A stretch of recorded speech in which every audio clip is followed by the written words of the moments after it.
दोस्तों, आज की वीडियो में हम आपको एलियन से मुतल्लिक कुछ ऐसे हक़ाइक़ और पुरअसरार वाक़यात के मुतल्लिक बताएंगे जो हकीकत पर मबनी हैं, और इसके अलावा ये कि जेम्स वेब टेलीस्कोप कैसे हमें एलियन से मुतल्लिक बताएगी। बिस्मिल्लाहिर्रहमानिर्रहीम। अस्सलाम वालेकुम। मैं हूँ साजिद हाशमी और आप देख रहे हैं RJ Sajid Hashmi YouTube channel.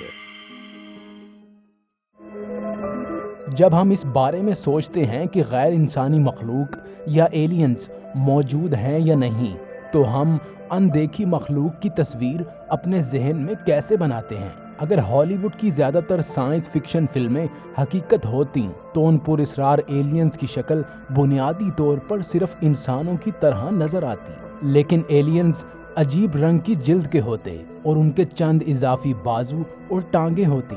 लेकिन क्या ये वाहिद इम्कानात हैं? एलियंस और खलाई मखलूक के अल्फाज का सीधा मतलब है ज़मीन या उसके माहौल से या बाहर से। ये एक और किस्म का वजूद हो सकता है, या ये छोटे छोटे जरसूमे हो सकते हैं, या किसी ऐसी चीज़ के पोशीदा ज़र्रात हो सकते हैं जिसके बारे में हमने कभी सोचा भी न हो। इसके अलावा एलियंस बहुत बड़े हाथी और मार्शमेलोस की शक्ल के भी हो सकते हैं। दोस्तों, कुछ लोगों का खलाई मखलूक से मुतल्लिक ये कहना है कि ये वाज़ेह है कि हम अकेले नहीं हैं, हमारे साथ यकीनन कोई दूसरी मखलूक भी हर वक्त मौजूद होती है। कुछ लोग इस ख्याल को ताना देते हैं और बाकी लोग छोटे कस्बों के खेतों में रात के वक्त मामूल की सैर के दौरान अजनबी मखलूक को देखने के लिए अपने तजर्बात की इत्तला भी देते हैं। लेकिन तेज़ी से काबिल एतबार ज़राए से बढ़ती हुई अजीब व गरीब रिपोर्टिंग से लेकर अजनबी ज़िंदगी के इम्कान की तजवीज़ करने वाले बुनियादी रियाजियाती इम्कान तक, इन दिनों शकूक व शुबहात का जीतना मुश्किल है। सो दोस्तों, हमने सोचा कि क्यों ना आज हम इन सब राजों से पर्दा हटाएं और आपको हक़ाइक़ पर मबनी मालूमात फराहम करें। दोस्तों, आपको अच्छी तरह मालूम होगा कि दर्ज झेल मिसालों का आपकी एलियन से मुतल्लिक सोच पर कुछ असर पड़ता है। नंबर 1, कदीम सबूत या एलियंस हिस्ट्री।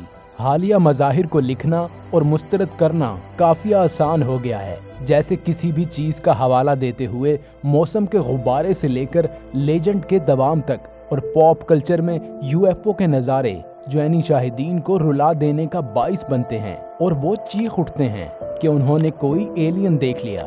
लेकिन जिस चीज़ को मुस्तरद करना कदरे मुश्किल है वो है कदीमी सबूत, यानी नेशनल इंक्वायर से पहले सेंट गियोवानिनो या बासूरत दीगर, जिसे यूएफओ पेंटिंग के नाम से जाना जाता है, 15वीं सदी में इस पेंटिंग को तख्लीक किया गया था। इसमें नाउजुबिल्ला हज़रत मरियम को दिखाया गया है और पेंटिंग के पस मंज़र में एक आदमी और उसका कुत्ता मंडलाते हुए डेस्क जैसी चीज़ को घूर रहे हैं जो मशकूक तौर पर मानूस है।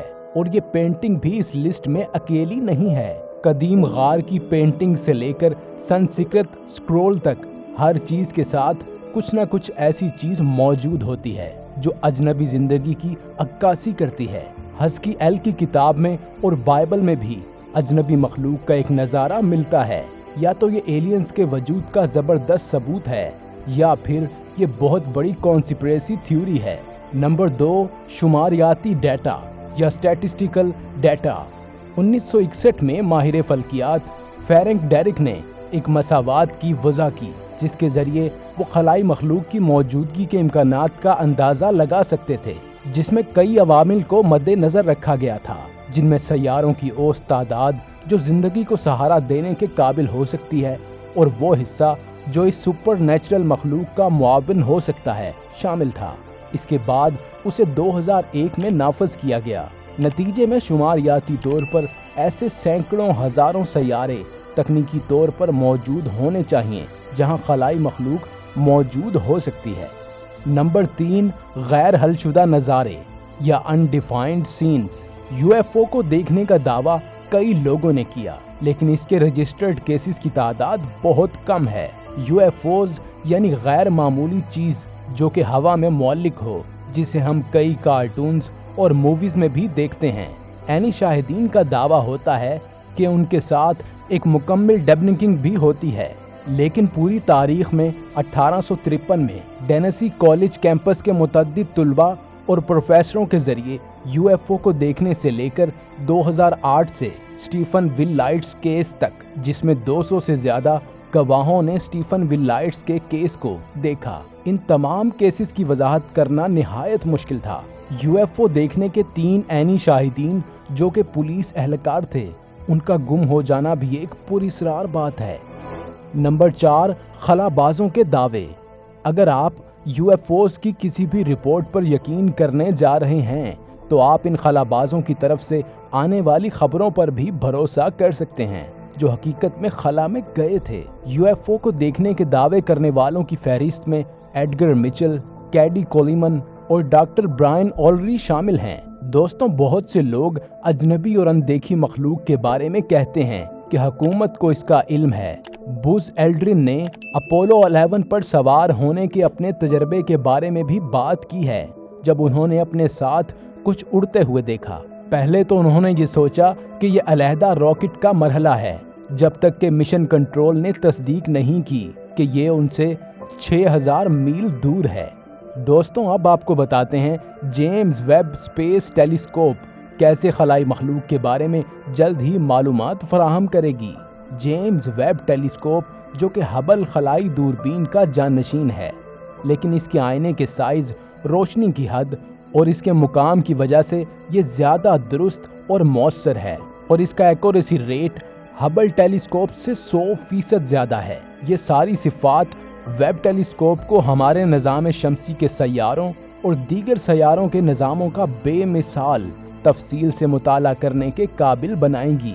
مزید یہ کہ ڈویون کی ٹیم کی طرف سے تیار کردہ سائنسی آلے کو کئی قسم کے فلکیاتی اجسام کا تجزیہ کرنے کے لیے ڈیزائن کیا گیا ہے، جس میں دور دراز کے سیاروں کی ماحولیاتی ساخت بھی شامل ہے۔ جیمز ویب ٹیلیسکوپ کے لیے کمیونیکیشن کرنے والے ایک فلکیاتی طبیعیات دان آئریکس کوآرڈینیٹر ناتھالی اولیٹ نے وضاحت کی، ہم جس چیز کی تلاش کر رہے ہیں ہماری ہولی گریل بائیو سگنیچرز ہیں جو کہ ماورائے زمین کی زندگی کی نشانیاں ہیں۔ دوستوں، اس سب کے بعد ہم یہ امید کر سکتے ہیں کہ جیمز ویب ٹیلیسکوپ ایلینز کے وجود کا سراغ لگانے میں کامیاب ہو جائے گی۔ دوستوں، امید کرتے ہیں کہ ایلینز سے متعلق یہ معلوماتی ویڈیو آپ کو پسند آئی ہوگی۔ اگر اس ویڈیو سے آپ کی معلومات میں اضافہ ہوا ہو اور ہماری یہ کاوش آپ کو پسند آئی ہو تو براہ مہربانی ہمارے چینل کو سبسکرائب کیجیے اور بیل آئیکن کو ضرور پریس کیجیے گا تاکہ ہماری آنے والی ہر نئی ویڈیو کی اپڈیٹ آپ تک پہنچ جائے۔